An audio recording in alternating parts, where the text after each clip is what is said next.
I stood there in the check-in line at Denver International, holding my duffel bag and trying not to shake. This trip was supposed to be a small vacation, a quiet break I hadn't had in years. I'd saved for it myself, booked it secretly, didn't even tell my family because I knew how it would go. But somehow they still found out. And sure enough, everything blew up the moment I got to the airport. I handed my passport and ticket to the woman at the desk. She frowned, scanned again, then tilted her head. "I'm sorry, Miss Reyes," she said. "This ticket was canceled an hour ago." "What?" I blinked. "That's not possible." She turned her screen toward me. "Canceled online, refunded to a card ending in 4401. My stomach dropped. I knew that card number. It belonged to my mother. I staggered away from the counter and fumbled for my phone. I hadn't told them about the flight, but a week ago, my mom called, snipping as always. I let it slip. I'd be out of town for a few days, just a little breather, I'd said. Dowry about it. I should have known that was enough for her to dig into. My plans and ruin them. Please subscribe to our channel and tell us in comments. From where are you watching this video? As soon as I pulled out my phone, a text popped up. "Mom, have fun walking home, loser." I stared at it frozen in place. My mom, the woman who raised me, canceled my ticket, a flight I bought with my own money just to punish me for trying to leave quietly. And that message, it wasn't even hidden behind sarcasm, just cruelty. Cruelty she didn't even try to sugarcoat anymore. Behind the bench near the terminal's window, a little boy and a Spider-Man. Hoodie tripped and his mom caught him mid-fall. I looked away fast. Watching even that tiny moment of affection made something inside me ache. I walked to the airport bathroom, locked myself in the stall, sat down on the toilet lid, and cried. Not because of the ruined trip, but because of the years it took to admit this wasn't just strict parenting or tough love. My parents didn't love me. Not really. At least not the way they loved my sister, Leah. Leah had always been the golden one. The one with the dance recital, the car at 16, the hand-down free wardrobe. She didn't even finish college, but they still bought her a 3-bedroom condo and paid for her wedding. Me? I got character building lectures and secondhand shoes. From church giveaways. I wiped my eyes and walked back out, still stunned. Another message buzzed in. "Dad, don't be dramatic, Eliza. You can crash at Leah's if you're so desperate." Crash at Leah's. The same woman who once kicked me out in the middle of a snowstorm because her boyfriend didn't like extra people around. The same sister who said I was just born to be a support character. I didn't reply. Instead, I opened the rideshare app.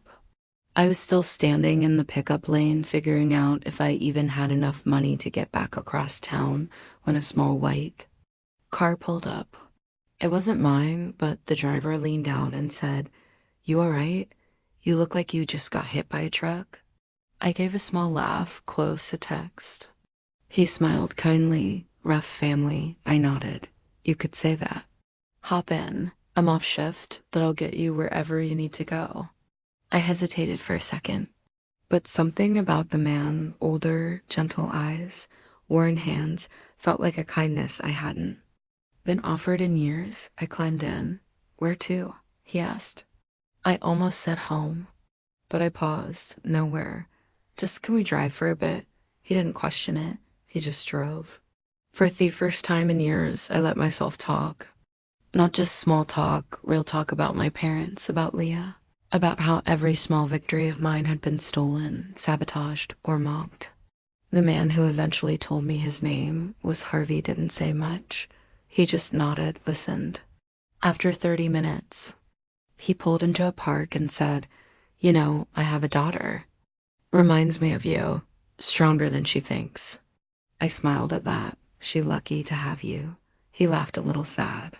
"She ran away to New York 5 years ago. I haven't heard from her since.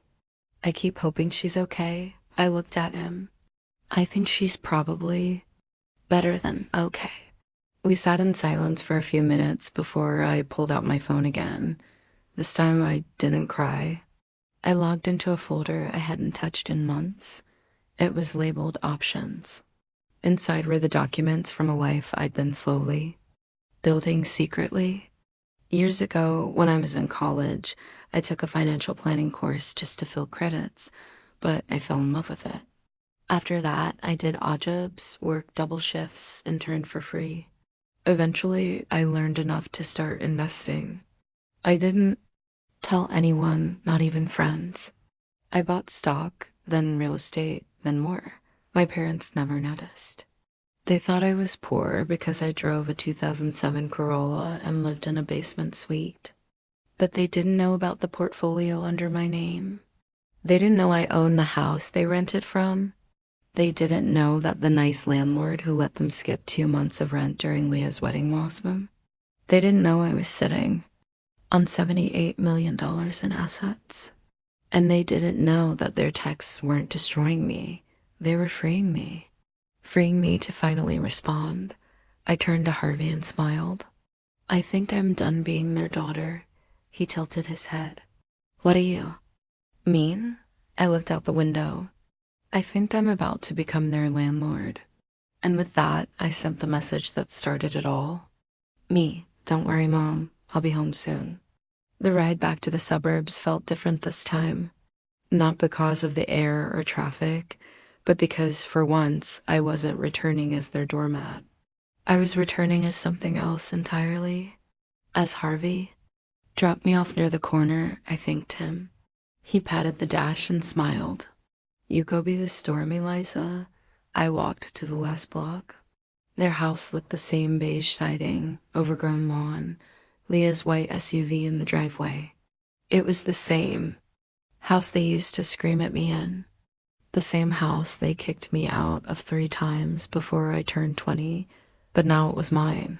I unlocked the mailbox first and pulled out a stack of envelopes, most of them addressed to Eliza Properties, LLC. The rent checks all made out to me, including theirs. I walked up the path. I didn't knock. I walked in.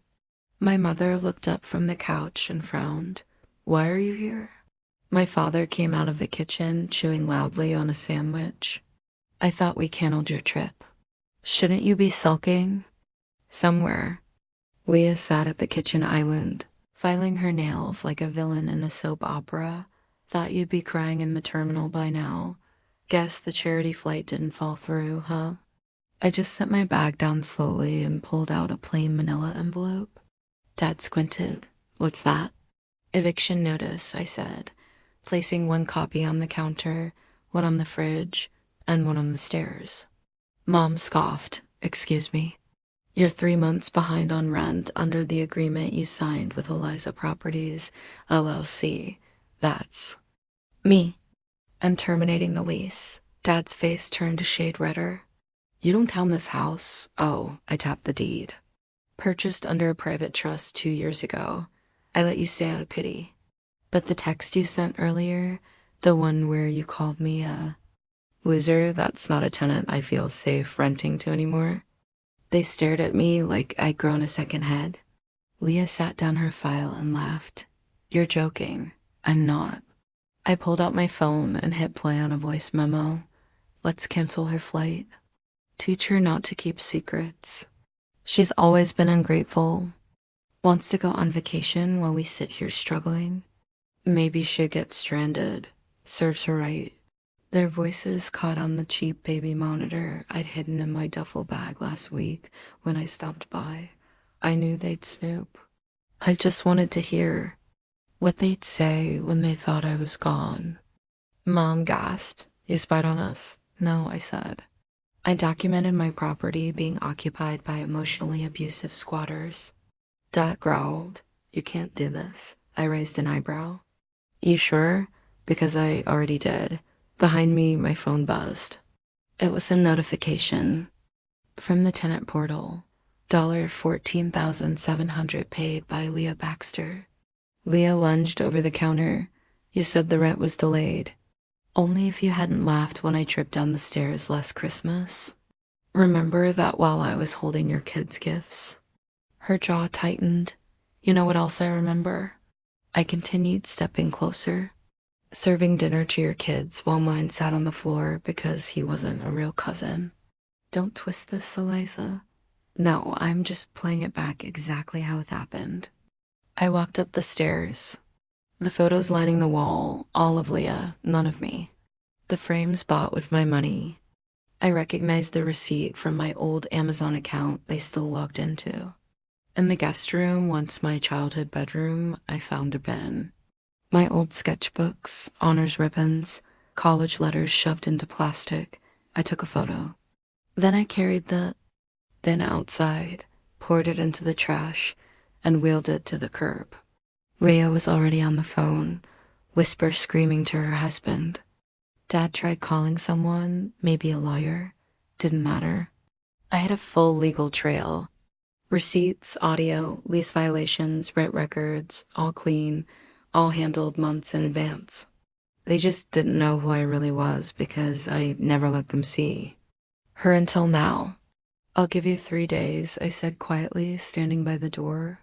After that, I file with the sheriff. Mom looked pale. We raised you. No, I said you drained me and called it love, and I walked out. On the ride back to my condo, which overlooked a lake and had a concierge, I get another text. Leah, you're evil. I smiled. Me? No, I'm just finally done